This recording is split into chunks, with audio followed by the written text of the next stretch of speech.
Soria. Soy médico adscrito a la Clínica de Síndrome Metabólico en Iztecali, en Mexicali.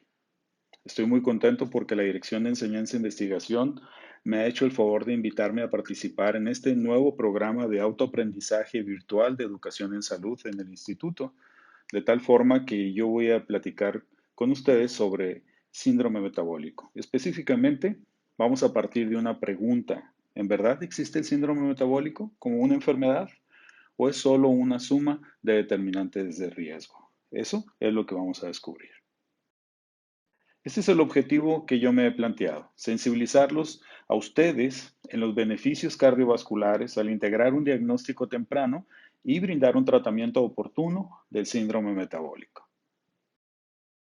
Estos son los subtemas que vamos a discutir, algunas definiciones y datos históricos, los determinantes de riesgo, el tratamiento no farmacológico y las recomendaciones actuales sobre síndrome metabólico. Empezamos. Miren ustedes, al síndrome metabólico también se le conoce como síndrome X. De hecho, fue el primer nombre que se le dio. Después lo describían como síndrome plurimetabólico, síndrome de insulinoresistencia y posteriormente síndrome de Riven. Y hay una razón muy particular. El doctor Riven era un endocrinólogo estadounidense y profesor de la Facultad de Medicina de la Universidad de Stanford.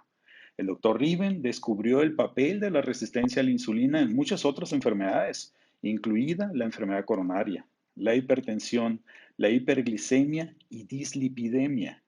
Fue el primero en identificar estas anomalías clínicas relacionadas colectivamente con la enfermedad cardiovascular y una afección que él denominó síndrome X. También el síndrome metabólico se le conoce con fines de prevención como el síndrome de la modernidad. ¿A qué se refiere esto? Se refiere al sedentarismo, al sobrepeso, a la obesidad, a la sobreingesta de alimentos, al consumo excesivo de sal, al consumo excesivo de alimentos, a malos hábitos en términos generales. Pero también sabemos que ha habido muchas organizaciones que han hecho grandes esfuerzos por llevar al médico que tiene la práctica clínica diaria información para poder establecer el diagnóstico y tomar decisiones en beneficio del paciente.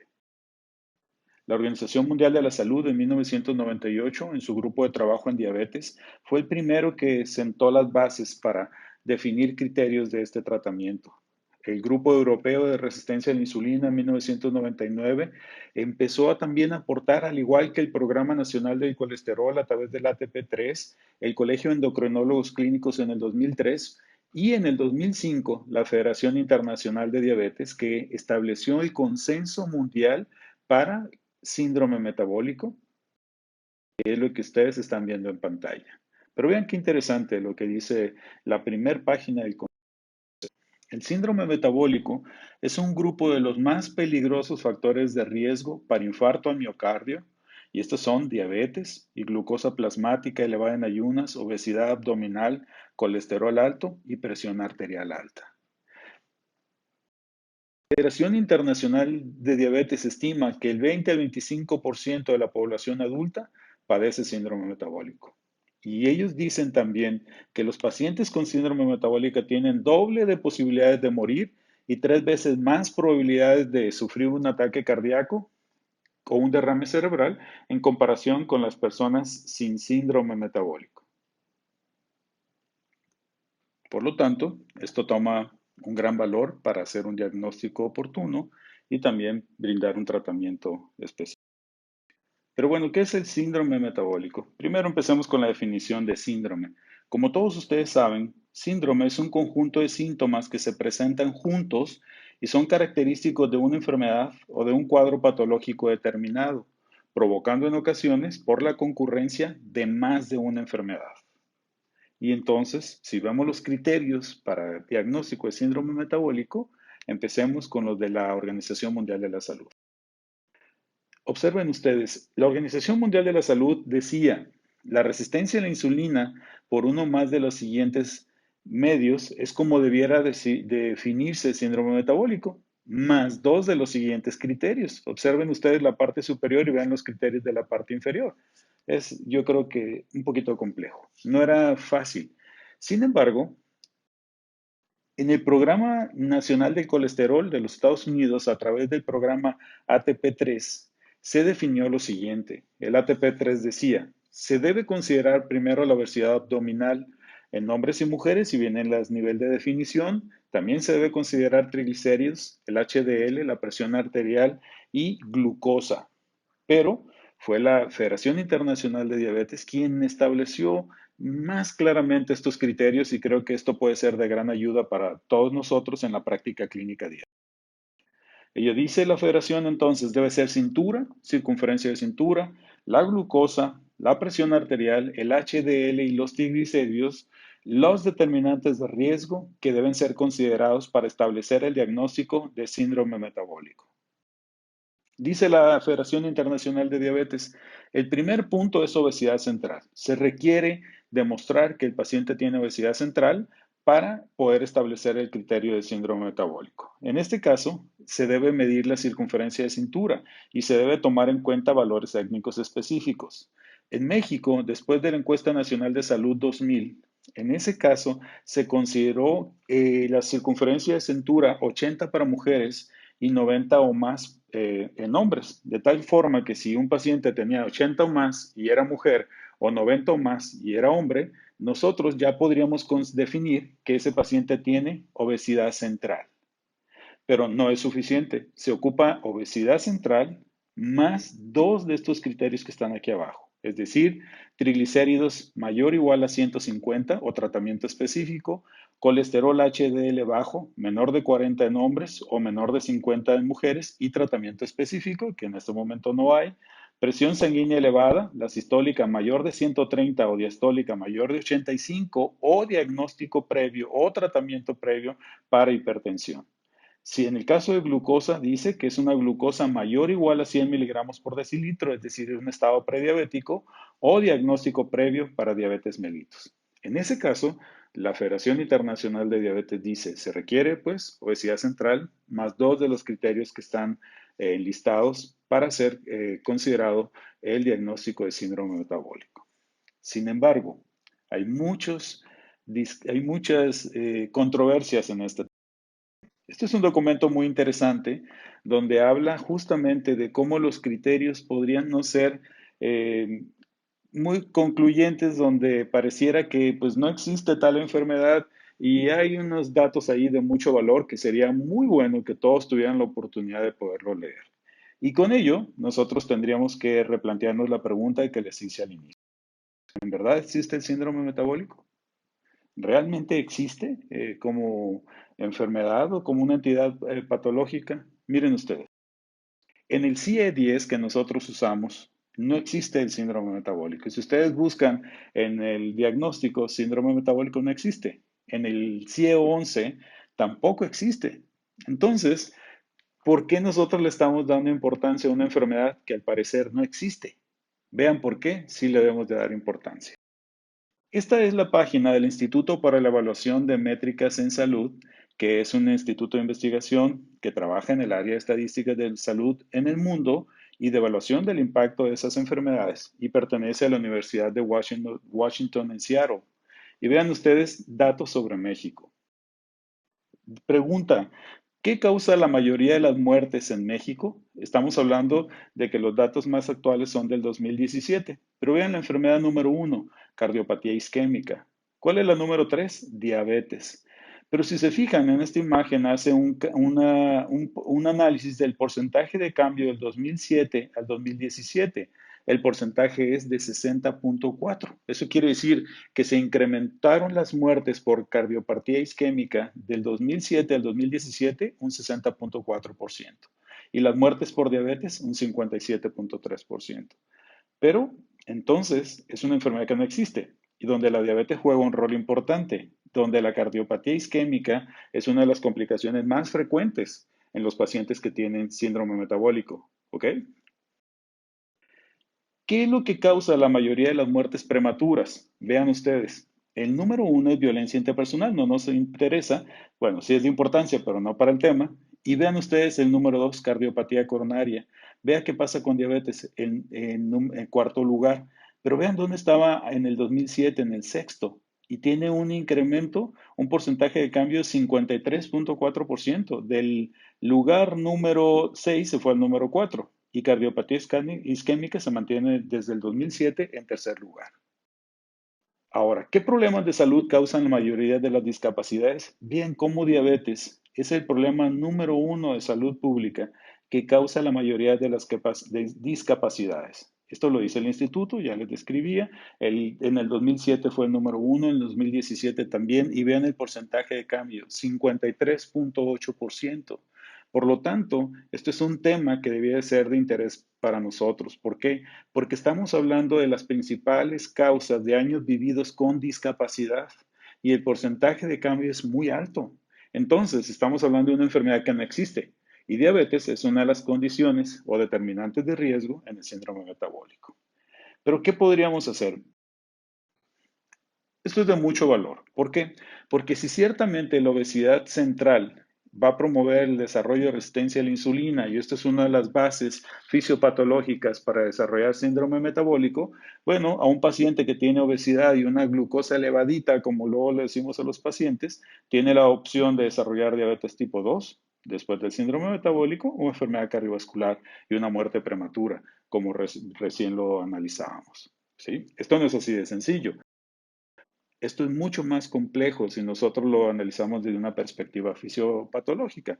Pero vean, obesidad central, aumento de la circunferencia de cintura, resistencia a la insulina e hiperinsulinemia, más hiperinsulinemia, alteración en el metabolismo de la glucosa, intolerancia a la glucosa, glucosa alterada en ayuno, diabetes, metabolismo del ácido úrico, aumento del ácido úrico sérico, disminución del aclaramiento de ácido úrico, dislipidemia, aumento de triglicéridos, disminución de HDL, aumento de LDL, y estas tres juntas es la triada aterogénica, es la triada lipídica, la más aterogénica que hay.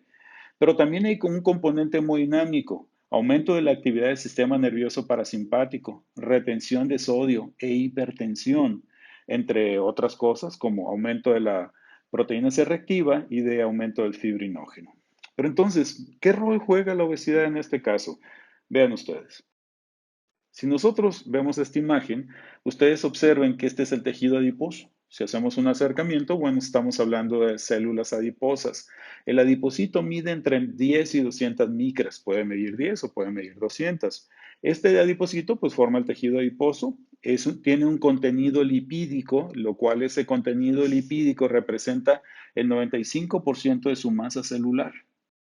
Si hacemos un acercamiento, vemos que ese tejido adiposo, que es lo que representaba ese 95%, acá están todas las estructuras de la célula, ese tejido, ese adipocito es un almacén de energía y esa energía se almacena en un estadio semilíquido y está compuesta fundamentalmente por triglicéridos.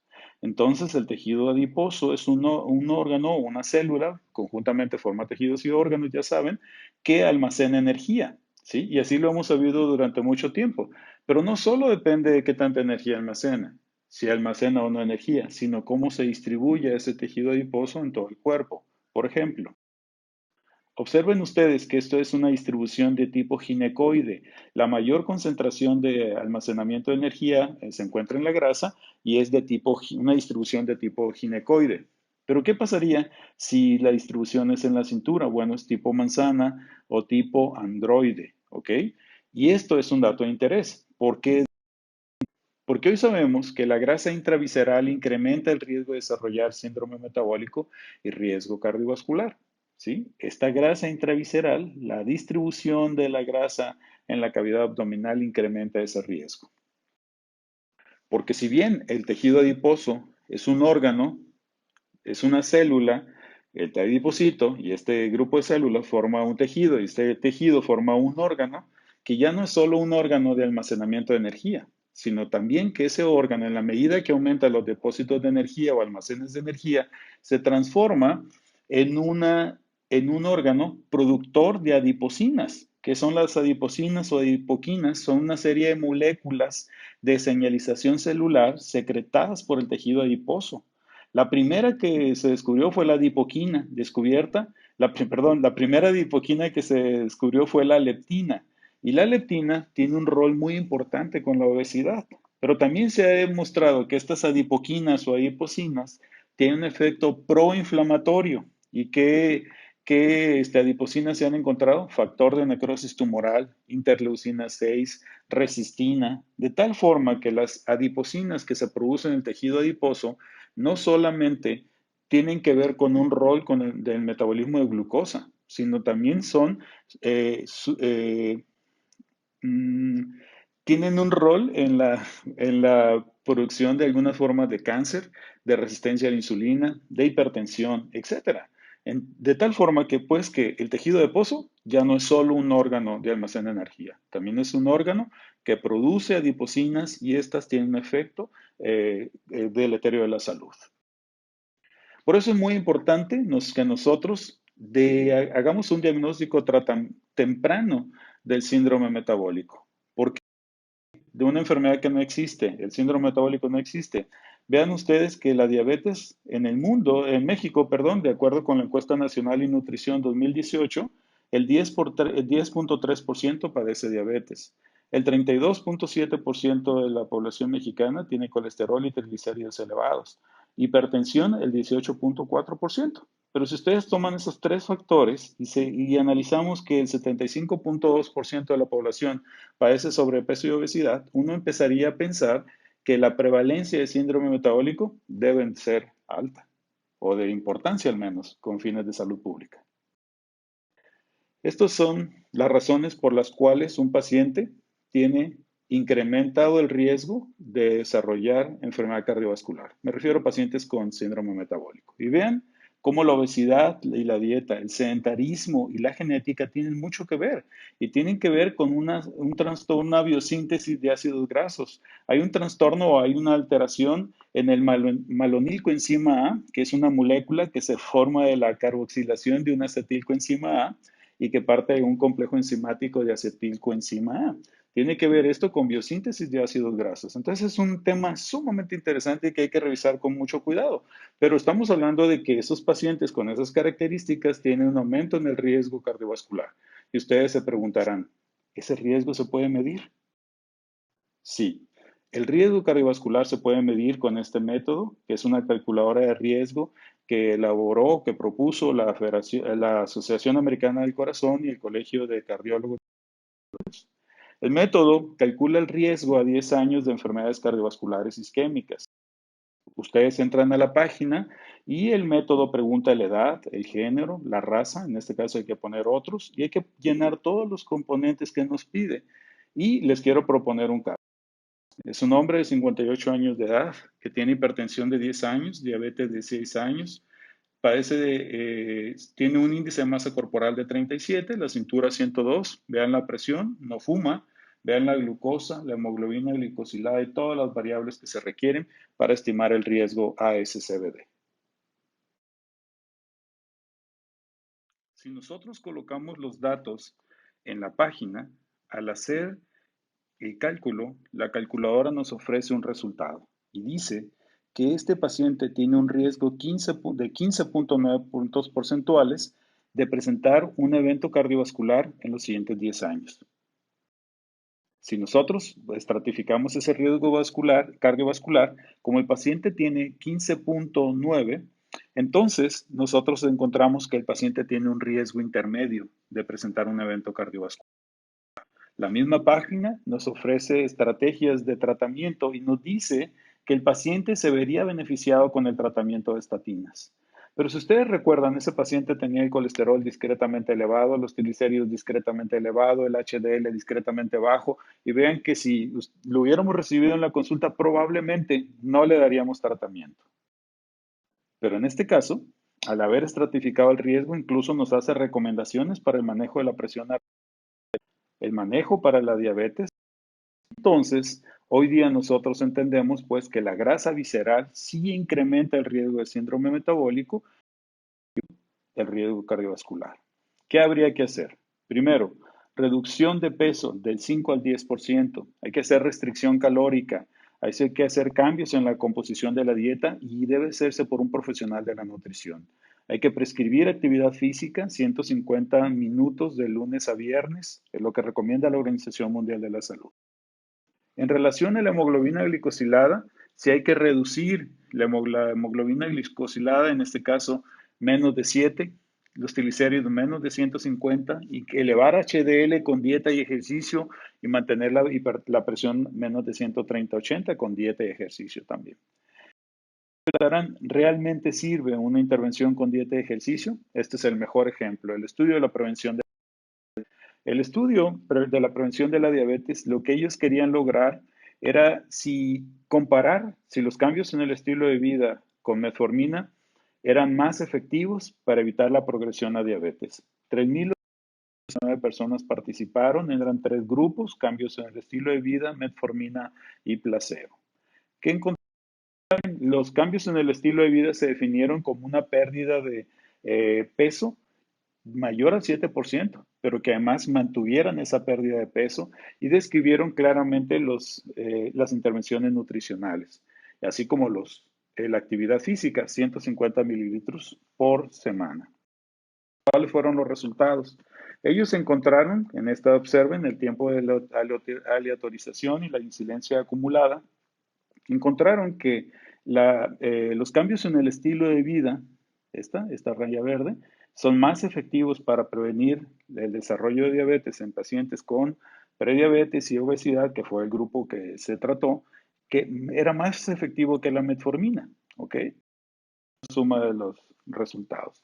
Las 2 intervenciones, cambios en el estilo de vida, dieta y ejercicio, fueron bien tolerados y se hicieron cambios en el estilo de vida, lo cual se tradujo en pérdida de peso, en incremento de la actividad física, duración del estudio. ¿Sí? Se dijo que los cambios en el estilo de vida fueron más efectivos en todos los grupos, incluyendo en aquellos mayores de 60 años, y por tanto, que los cambios en el estilo de vida reduce la progresión a diabetes en un 58% comparado con metformina en 1%. El estudio sigue y así está ahorita. Y podemos decir que, en resumen, la circunferencia de cintura, la glucosa, la presión alta, el HDL bajo, los triglicéridos elevados, constituyen el diagnóstico de síndrome metabólico. Pero no solo eso, sino que incrementan el riesgo de enfermedades cardiovasculares. Entonces, es un deber de nosotros como médicos pensar que nuestro paciente puede mejorar su calidad y tiempo de vida solo haciendo cambios en el estilo de vida, dieta y ejercicio. ¿Ok? Y recuerden que todo empieza midiendo la cintura. Soy el doctor Andrés Alonso Núñez Soria, este es mi número de celular y este es mi correo electrónico y estoy listo para escuchar sus comentarios, intercambiar información. Muchas gracias por su paciencia y muchas gracias por su atención.